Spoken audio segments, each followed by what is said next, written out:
Hello, it's Angie. I'm coming on this morning just to show you an entry that I made into a giveaway by Ashley, who is Paper and Twine on YouTube.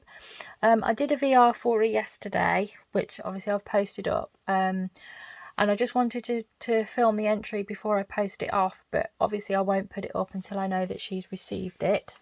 So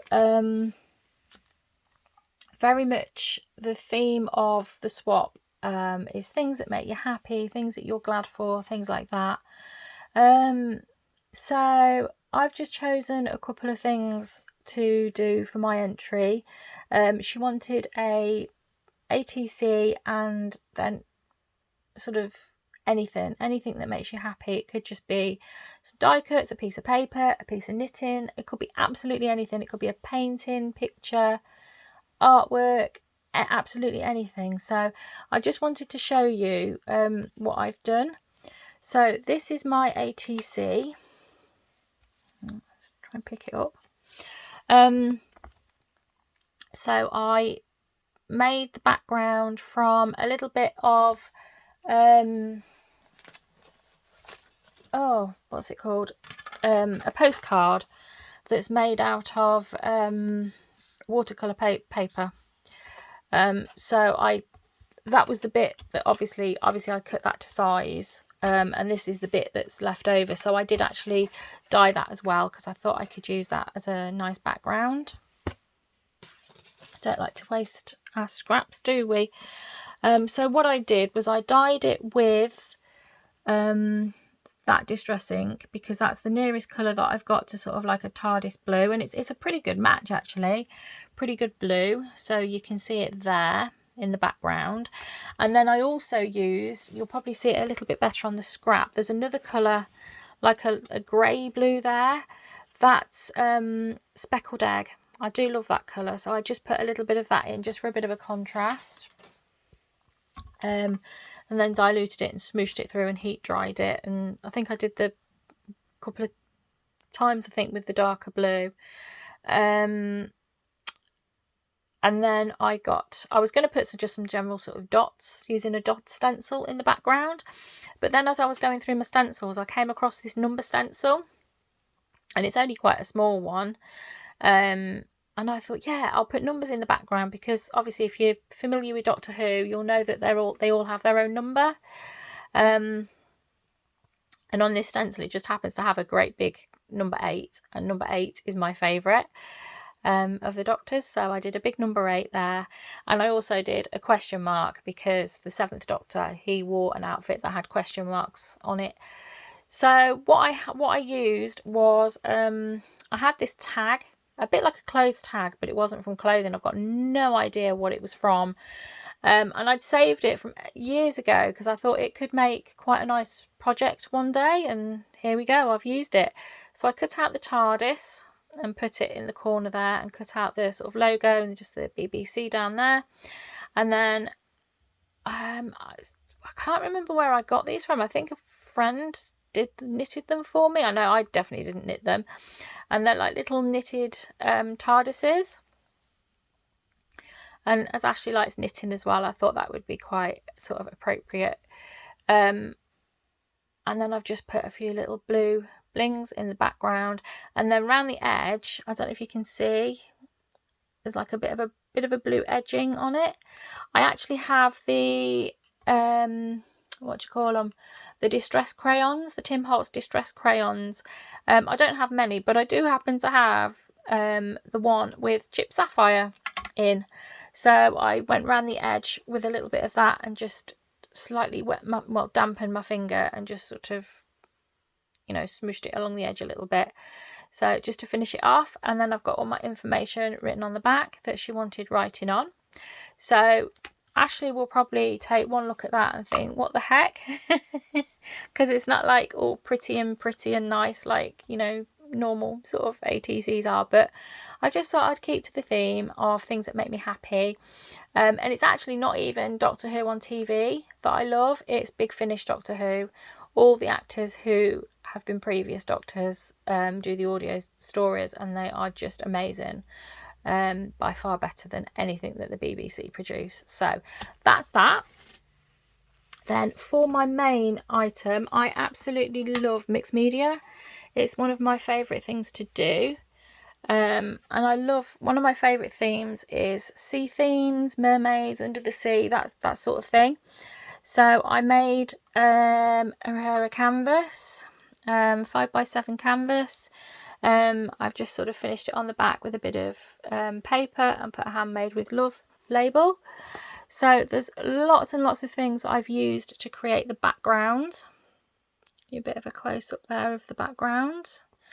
The mermaid is glazed, so it makes her look wet. I don't know if you can see there, she looks wet. And also the net, it looks wet. So the idea is it's kind of a above the sea, below the sea type thing. So I started off by just lightly spraying the canvas. I didn't need to gesso it because it's double gessoed. These are just the ones from the works. I absolutely love these. So I just very, very lightly sprayed it with some water. And the first thing I did was used some sea green Brusho. And in that Brusho, as well as being green, there is a little bit of yellow. Not this. This is a little bit of gelato. That speckle there, that's some of the Brusho yellow. See the much smaller speckles, that's from the Brushos. So I've got a few of the things I've left out so I could show you what I've used. So we've used that on the background. Then I used this, a little bit of this. I don't have many sprays. Most of the sprays I have are handmade. But I did buy this one for a project, and it's turquoise, so I sprayed a little bit onto my glass mat, diluted it down, and just splodged a few bits on. So these sort of big turquoisey splodges are that. Then you see here there's like some diamonds that I stenciled on just in places here and there, and I used a couple of the Nouveau Mousses in that colour and that colour. I only have 3. I have those 2, and I think it's a pink. I actually bought them for a project that I was doing.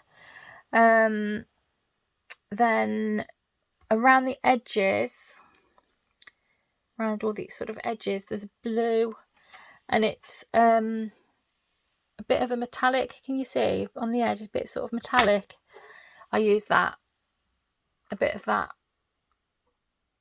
to edge it in. So that's the main things I've used. Then the purpley colour is it's not an alcohol ink, what do you call it, distress ink. I cannot remember the colour. It's all I know is it's a Tim Holtz distress ink, and I coloured the mermaid in with it, and I say the little bits of purple here and there, and just again diluted it down, just very, very sort of pale, and used a little bit in the background. Then the flesh is just a pink like watercolour from just a cheapy set. I think it was from like I think it was from Tiger actually. Then so I did the main background, not the stamping, but the main sort of colours in the background. Then I stamped the rock and the mermaid, coloured the mermaid. Then I stamped, it's all from the same stamp set, some sort of underwater sort of coral type things in,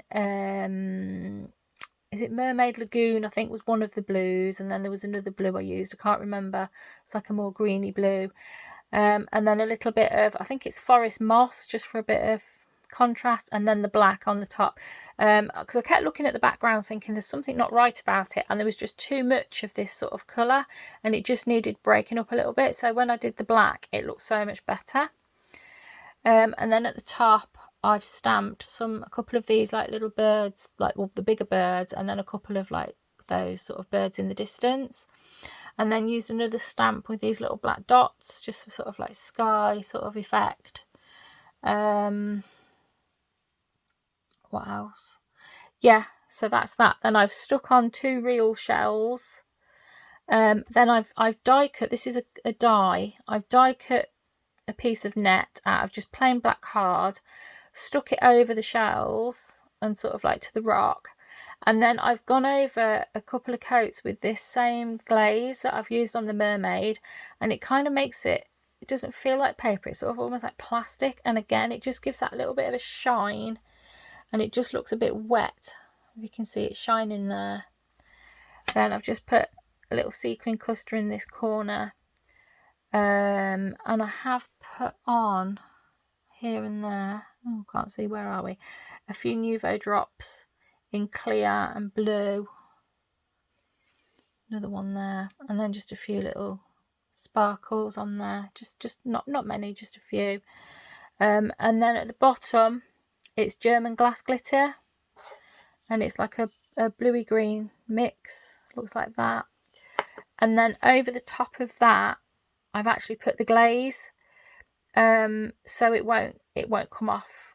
It's like encapsulated in the glaze, and this is the glaze that I use. I've had this absolute years, and a little bit goes a long way. You can actually add it to paint to give a glazed effect, but I tend to use it on its own. So yeah, that's what it is. So I've used that, as I say, on the mermaid, on the net, and over the glitter.